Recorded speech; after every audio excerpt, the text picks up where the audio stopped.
Of screen Darshan sir technicians ಜೊತೆ ಕಲಾವಿದರ ಜೊತೆ ಸಹ ಕಲಾವಿದರ ಜೊತೆ ಎಲ್ಲ ಹೇಗೆ ಇರ್ತಿದ್ರು ಸರ್ ಸೆಟ್ಟಲ್ಲಿ?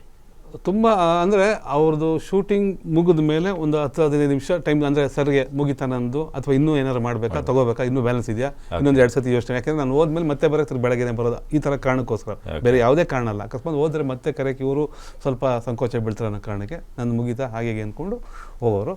ಬಟ್ ಊಟ ಕೂಡ ನಮ್ಮ ಜೊತೆಲೇ ಮಾಡೋರು. ಉದಯಪುರ ಹೋದಾಗ ಜೊತೆಲೇ ಊಟ ಮಾಡಿದ್ದೀವಿ. ಓಕೆ. ಸೊ ನಿಮ್ಗೆ ಅದರಲ್ಲಿ ಒಂದು ಎಕ್ಸಾಂಪಲ್ ಹೇಳಬೇಕು ಅಂದರೆ ಅವರು ಗೊತ್ತಲ್ಲ ಸರ್ ಇದ್ದರೆ ಎಲ್ಲ ಕಡೆಯಿಂದನೂ ಮಟನ್ ಊಟಗಳು ಬರುತ್ತೆ, ಬರೋದೆ ನಾನ್ ವೆಜ್. ಅಲ್ಲಿ ವೆಜ್ ಇದ್ರೆ ಎಲ್ಲೋ ಒಂದು ಮೂಲೆಯಲ್ಲಿ ಉಪ್ಪಿನಕಾಯ್ತಾ ಇರುತ್ತೆ, ಎಲ್ಲೋ ಒಂದು ಮೂಲೆಯಲ್ಲಿ ಅದು ಭೂರಿ ಭೋಜನ ಇರುತ್ತೆ. ಅದು ವೆಜ್ ಅಂದ್ಬಿಟ್ಟು ಅದೇನು ಕಡಿಮೆ ಇರಲ್ಲ. ಸರ್ ಇದ್ದಾದ್ರೆ ಇಲ್ಲಿ ಡೈನಿಂಗ್ ಹಾಲ್ ಅಂದರೆ ಒಂದು ಟೇಬಲ್ ಡೈನಿಂಗ್ ಹಾಲ್ ಥರ ಇರುತ್ತೆ. ಓಕೆ. ಸೊ ಮೈಸೂರಲ್ಲಿ ಶೂಟ್ ಮಾಡ್ತಾ ಇದ್ವಿ. ಅದೇ ಅವರು ಯಾರೋ ಸಂಬಂಧಪಟ್ಟವ್ರೆ ಅಂದರೆ ಅವ್ರಿಗೆ ತುಂಬ ಕ್ಲೋಸ್ ಆಗಿರೋರೆ ಊಟ ತಂದು ಕೊಟ್ಟರು. ಓಕೆ. ಸರಿ ನಾನು ಇಲ್ಲಿ ಕೂತ್ಕೊಂಡೆ, ಪ್ರಕಾಶ್ ಸರ್ ಇಲ್ಲಿ ಕೂತ್ಕೊಂಡ್ರು, ನನ್ನ ಪಕ್ಕ ಇನ್ನೊಬ್ರು ಕೂತ್ಕೊಂಡ್ರು, ದರ್ಶನ್ ಸರ್ ಆ ಕಡೆ ಕೂತ್ಕೊಂಡ್ರು. ಸರಿ ನೋಡಿ ಸ್ಟಾರ್ ಪಕ್ಕ ಕೂತ್ಕೊಂಡು ಊಟ ಮಾಡೋದಂಗೆ ಒಂದು ಸ್ವಲ್ಪ ನಮ್ಗೆ ಸಂಕೋಚ ಇದ್ದೇ ಇರುತ್ತೆ, ತಿನ್ನಲೋ ಬೇಡ. ತಿನ್ನಿರಿ ಇದನ್ನ ಹಾಕ್ಸ್ಕೊಳ್ರಿ ಅದನ್ನ ಹಾಕ್ಸ್ಕೊಳ್ರಿ ಅಂದರು. ಏನೇ ಅವ್ರು ಹೇಳಿದ್ರು ಕೂಡ ನಮ್ಗೊಂದು ಒಳಗಡೆ ಮುಜುಗರ ಅಥವಾ ಒಂದು ಇದ್ದೇ ಇರುತ್ತಲ್ವ. ಸರಿ ಒಂದು 2 ನಿಮಿಷ ತಿನ್ಬಿಟ್ಟಿಂಗ್ ಅಂತ ಇದ್ದು ದರ್ಶನ್ ಸರ್ ಇದ್ದು ಸ್ವಲ್ಪ ಆ ಕಡೆ ಹೋದ್ರು. ಅಂದರೆ ನಾವು ತಿನ್ನಲಿ ಅನ್ನೋ ಕಾರಣಕ್ಕೆ, ಬೇರೆ ಯಾವುದೂ ಕಾರಣ ಅಲ್ಲ, ಸುಮ್ಮನೆ ಇದನ್ನ ಏನೇನೋ ಕಲ್ಪನೆ ಮಾಡ್ಕೋಬೇಕು. ನಾವು ತಿನ್ನಲಿ ಅನ್ನೋ ಕಾರಣಕ್ಕೆ ಪಕ್ಕಕ್ಕೆ ಕೂತ್ಕೊಂಡು ಊಟ ಮಾಡಿದ್ರು. ಅಂದರೆ ಒಂದು 4 ಜನ ದಾಟ್ಕೊಂಡು ಊಟ ಮಾಡೋದು. ಸೊ ಅದು ಅವರು ಇದು. Super sir, super. ಸೊ ನಾವು ಅದನ್ನು ಎಂಜಾಯ್ ಮಾಡಿ ತುಂಬ ಎಂಜಾಯ್ ಮಾಡಿದ್ವಿ. ಓಕೆ ಹಿಂಗೆಲ್ಲ ಇರುತ್ತೆ.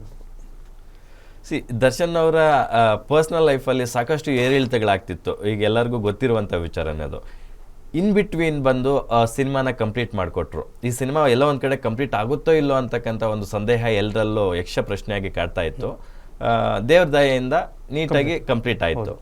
ಸೊ ಅವರ ಆ ವೈಯಕ್ತಿಕ ಸ್ಟ್ರೆಸ್ಸು, ಪ್ರೆಷರು, ಆ ಟಾರ್ಚರ್ನ ಸ್ಕ್ರೀನ್ ಮೇಲೆ ಬಂದಾಗ, ಕ್ಯಾಮ್ರಾ ಮುಂದೆ ಬಂದು ಅವ್ರ ಪಾತ್ರದೊಳಗಡೆ ಪರಕಾಯ ಪ್ರವೇಶ ಮಾಡಬೇಕು ಅಂದಾಗ ಅದು ಎದ್ದು ಕಾಣಿಸ್ತಿರ್ಲಿಲ್ಲ ಅಂತ ಎಲ್ಲ ಟೆಕ್ನಿಷಿಯನ್ಸು ಹೇಳುವಂಥದ್ದು. ಆ್ಯಸ್ ಅ ರೈಟ್ರಾಗಿ ನೀವು ಅದ್ರ ಬಗ್ಗೆ ಏನು ಹೇಳ್ತೀರ? 100% ಅವ್ರ ಆ ಕಡೆ ಗಮನ ಕೊಡ್ತಾ ಇರಲಿಲ್ಲ, ಯಾವುದೇ ಕಾರಣಕ್ಕೂ ಬೇರೆ ಯಾವುದೂ ಇಲ್ಲ. ಇಲ್ಲಿ ಬಂದಿದ ತಕ್ಷಣ ಅವರು ಜಸ್ಟ್ ಸಿನಿಮಾ ಯಾವ ನಟ, ಡೆವಿಲ್ ಸಿನಿಮಾ ನಟ ಅಷ್ಟನ್ನೇ ಮಾಡಿದ್ರೆ ಬಿಟ್ಟರೆ ಬೇರೆ ಯಾವ ವಿಷಯಕ್ಕೂ ತಲೆ ಆಗ್ತಾ ಇರಲಿಲ್ಲ.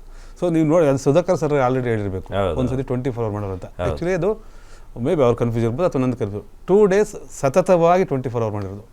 ಸೊ ನಾನು ಅದೇ ಸುಮಾರು ಜೊತೆ ವರ್ಕ್ ಮಾಡಿದ್ದೀನಿ. ಅವರು ಅದೇ ಆಲ್ರೆಡಿ ಹೇಳಿದ್ದೀನಿ, ಯಾರೂ ಮಾಡಿಲ್ಲ ಅಂತಲ್ಲ, ಬೇರೆಯವರು ಮಾಡಿದ್ದಾರೆ. ಬಟ್ ಹಿಂಗೆ ಇಲ್ಲ, ನೀವು ಕಂಪ್ಲೀಟ್ ಮಾಡಿ, ನಾನು ಮಾಡಿದ್ದ 24 hours. ನಾನು ರೈಟ್ ಆಗಿದ್ರು ಕೂಡ ನನಗೆ 2.5 hours ನಿದ್ದೆ ತಡೆಯೋಕ್ಕಾಗಿಲ್ಲ. ಮಲ್ಕೊಂಬಿಟ್ಟೆ. ಬೆಳಗ್ಗೆ ಬಂದು 7 ಗಂಟೆ ನೋಡ್ತೀನಿ, ಇನ್ನೂ ಶೂಟಿಂಗ್ ಮಾಡ್ದವ್ರೆ. ಅದಾದಮೇಲೆ ಎಲ್ಲರೂ ಫೋಟೋ ತೊಗೊಂಡು 7:30 ಎಲ್ಲರೂ ಫೋಟೋ ತೊಗೊಂಡಿದ್ದು ಹೊತ್ತು. ಸೊ ಹಂಗೆ ಸತತವಾಗಿ ಶೂಟಿಂಗ್ ಮಾಡಿದ್ರು. ಅಲ್ಲ, ದರ್ಶನ್ ಸರ್ ಈ ವಿಷಯದಲ್ಲಿ ತುಂಬ ಇನಿಷಿಯಲ್ ಆಗಿ ಕೆಲಸ ಮಾಡಿದ್ರು ಅವರು. ಪ್ರತಿ ಟಿಸನು ಅಂದರೆ ದೊಡ್ಡ ಸ್ಟಾರ್ ಅಂದಮೇಲೆ ಸಹಜ ಒಂದು 1/2 hour ಹಿಂದೆ ಮುಂದೆ ಆಗೋದು ಸಹಜ. ಬಟ್ ಬರೋದು ಬೇಕಾದ್ರೆ ಹಿಂದೆ ಮುಂದೆ ಆಗಿರ್ಬೋದು. ಬಟ್ ಶೂಟಿಂಗ್ ಕಂಪ್ಲೀಟ್ ಆಗೋವರೆಗೂ ಅಲ್ಲೇ ಇದ್ದು, ನಾವು ಇಲ್ಲಿ ಶೂಟಿಂಗ್ ಮಾಡ್ತಾಯಿದ್ವಿ ಅಂದರೆ ಅಲ್ಲೆಲ್ಲೋ ಅಂದರೆ ಒಂದು 10 ಮೀಟ್ರ್ ದೂರಲ್ಲಿ ಕೂತಿರೋರು, ಅವ್ರ ಪಾಡೋರು ಕೂತಿರೋರು, ಮುಗಿಸ್ಕೊಟ್ಬಿಟ್ಟೆ ಹೋಗೋರು. ಮುಗಿತಾ ಅಂತ 3 ಸತಿ ಕೇಳೋರು, ಡೈರೆಕ್ಟರ್ 1 ಸತಿ, ಕ್ಯಾಮ್ರಾಮನ್ 1 ಸತಿ ಕೇಳ್ಬಿಟ್ಟು ಅದಾದಮೇಲೆ ಅವ್ರು ಹೋಗೋರು. Super sir, super. ಇನ್ನು ಸಿನಿಮಾದ ಸ್ಯಾಂಪಲ್ಸ್ ನೋಡಿದಾಗ ಸಿಕ್ಕಾಪಟ್ಟೆ ಲ್ಯಾವಿಶು ರಿಚ್ ಆಗಿ ಬಂದಿದೆ. ಇದು ಕಂಪ್ಲೀಟ್ಲಿ ಒಂದು ಕಮರ್ಷಿಯಲ್ ಪ್ಯಾಕ್ಡ್ ಸಿನಿಮಾ ಅಂತಕ್ಕಂಥದ್ದು ಗೊತ್ತಾಗ್ತಾ ಇದೆ. ಡ್ಯಾನ್ಸ್ ಮತ್ತು ಫೈಟ್ಸು ಎಷ್ಟು ಮಟ್ಟಿಗೆ ಮಜಾ ಕೊಡುತ್ತೆ ಸರ್ ನೋಡೋರಿಗೆ? ಅದೇ ನಿರೀಕ್ಷೆ ಮಾಡ್ಬೋದು, 100% ನಿರೀಕ್ಷೆ ಮಾಡ್ಬೋದು. ಒನ್ಸ್ ಅಗೇನ್ ಅವ್ರ favourite choreographer Santhu Robert cinema ಮೂಲಕ ಬಂದವರು ಒಂದು ಸಾಂಗಿಗೆ ಬಂದ್ರಂತೆ, ನೋಡಿದ್ರೆ ಎಲ್ಲ ಸಾಂಗ್ಸು ಅವರೇ ಕೊರಿಯೋಗ್ರಫಿ ಮಾಡಿದ್ದಾರೆ. ಅದೇ ಅದನ್ನು ಹೆಂಗೆ ಹೇಳೋದಂದರೆ, ಆ ಬೆನ್ನೋವಲ್ಲೂ ಇದನ್ನು ಮಾಡಿದ್ರಲ್ಲ, ನಾವು ಅದನ್ನು ಗಮನ ಹರಿಸ್ಬೇಕು. ಅಷ್ಟು ಬೆನ್ನೋ ಮಧ್ಯನೂ ಅಷ್ಟು ಕುಣಿಯೋದಿದೆ ಗೊತ್ತಾ, ಕಂಟಿನ್ಯೂಸ್ ಆಗಿ. ಅದು ತುಂಬ ಕಷ್ಟಕರ ಕೆಲಸ ಅದು. ಪಾಪ ಆನ್ ಸ್ಕ್ರೀನ್ ಮೇಲೆ ಇಲ್ಲಿ ಕ್ಯಾಮ್ರಾ ಮುಂದೆ ಆ್ಯಕ್ಷನ್ ಅಂದ ತಕ್ಷಣ ಎಲ್ಲ ನೋವು ಮರೆತು ಡ್ಯಾನ್ಸ್ ಮಾಡೋರು. ಆಫ್ ಸ್ಕ್ರೀನ್ ಆಗಿದ ತಕ್ಷಣ ಅಲ್ಲಿ ಕೂತ್ಕೊಂಡು ಬೆನ್ನು ಕೂತ್ಕೊಂಡು ಹಿಂಗೆ ಬಿಟ್ಕೊಂಡು. ಓಕೆ. ಬಟ್ ಅದನ್ನು ಅವ್ರ ಎಫರ್ಟ್ 100% ಎಫರ್ಟ್ ಹಾಕಿದ್ದಾರೆ. ಸಾಂಗು ತುಂಬ ಚೆನ್ನಾಗಿ ಬಂದಿದೆ. ಫೈಟ್ಸು ಎಷ್ಟು ವೆರೈಟಿ ಫೈಟ್ಸ್ ಇದೆ ಸರ್? ಯಾಕಂದ್ರೆ ನೀವು ಇರ್ತೀರಿ ಆಲ್ಮೋಸ್ಟ್. ಅದನ್ನೇ ಹೇಳಿದ್ನಲ್ಲ, ವೆರೈಟಿ 4 ಫೈಟ್ ಏನಿದಾವೆ, ತುಂಬ ವೆರೈಟಿಯಾಗಿ ಮಾಡಿದ್ದಾರೆ. 4 ಫೈಟ್ ವೆರೈಟಿಯಾಗಿ ಮಾಡಿದ್ದಾರೆ. 4ಕ್ಕೂ ಬೆನ್ನೋವು ಅನುಭವಿಸಿದ್ದಾರೆ. 4ರಲ್ಲೂ ವಿಪರೀತ ಬೆನ್ನೋವು ಅನುಭವಿಸಿದ್ದಾರೆ. ಸರ್, ಬೆನ್ನೋವು ಅಂದಾಗ ನಂಗೆ ನೆನಪಾಯಿತು, ನೀವೇ ಬಹುಶಃ ಅದ್ರ ಬಗ್ಗೆ ಫಸ್ಟ್ ಟೈಮ್ ಮಾತಾಡಿದ್ದು. ಡೆವಿಲ್ ಸಿನಿಮಾದ ಶೂಟಿಂಗ್ ಸೆಟ್ನಲ್ಲಿ ಹೀರೋಯಿನ್ನ ಒತ್ಕೊಂಡು ಹೋಗುವಂಥ ಒಂದು ಸೀಕ್ವೆನ್ಸಲ್ಲಿ ಅವರಿಗೆ ತುಂಬ ಬೆನ್ನೋವು ಬಂದು ಇಮಿಡಿಯೇಟು ನೆಲಕ್ಕುರುಳು ಬಿಡ್ತಾರೆ. ಒನ್ಸ್ ಅಗೇನ್ ಲೈಟ್ಗೆ ತಡೆ ಹಿಡಿಯುವಂಥ ಒಂದು ಇದಿರುತ್ತಲ್ಲ, ಆ ಮ್ಯಾಟ್ನೇ ಅಲ್ಲಿ ಹಾಸ್ಬಿಟ್ಟು ಅದ್ರ ಮೇಲೆ ಬ್ಲ್ಯಾಕ್ ಕ್ಲಾತ್ ಅಲ್ಲಿ ಮಲಗಿಸ್ತಾರೆ ಅವ್ರನ್ನ. ಸೊ ಅದಕ್ಕೆ ನೀವು ವಿಟ್ನೆಸ್ ಆಗಿದ್ರಿ ಅವತ್ತು. 100%. ಆ ಇನ್ಸಿಡೆಂಟ್ ಬಗ್ಗೆ ಹೇಳೋದಾದ್ರೆ ಸರ್. ಅದೇ ಅವತ್ತು ಲಾಸ್ಟ್ ಮೇ ಬಿ ಅವತ್ತು ಸರ್ದು ಲಾಸ್ಟ್ ಶಾಟ್ ಇರ್ಬೋದು ಅನ್ಕೋತೀನಿ. ಅದು ಮುಗಿದ್ರೆ ಅವತ್ತು ಮುಗೀತು ಅಂತ ಅನ್ಸುತ್ತೆ. ಪ್ಯಾಚ್ ವರ್ಕ್ ಮಾಡಿದ್ದೀನಿ ನಾನು ಅದು. ಅಲ್ಲ ಬಹುತೇಕ ಮುಗಿತಾಯ್ತು, ಅದು ಮುಗಿತಾಯ್ತು ಶೂಟಿಂಗ್. ಅವತ್ತು ಮುಗಿದ್ರೆ ಸರ್ ದರ್ಶನ್ ಸರ್ದು ಟಾಕಿ ಮುಗೀತು, ಇನ್ನು ಥೈಲ್ಯಾಂಡ್ಗೆ ಹೋಗೋ ಆ ಥರ ಏನೋ ಇತ್ತು ಸರ್ ಸನ್ನಿವೇಶ. ಸರಿ ಅದು ಬಂದರು ಮಾಡಿದ್ರು, ಮಾಡಬೇಕಾದ್ರೆ 1 ಏನೋ ಆಯಿತು.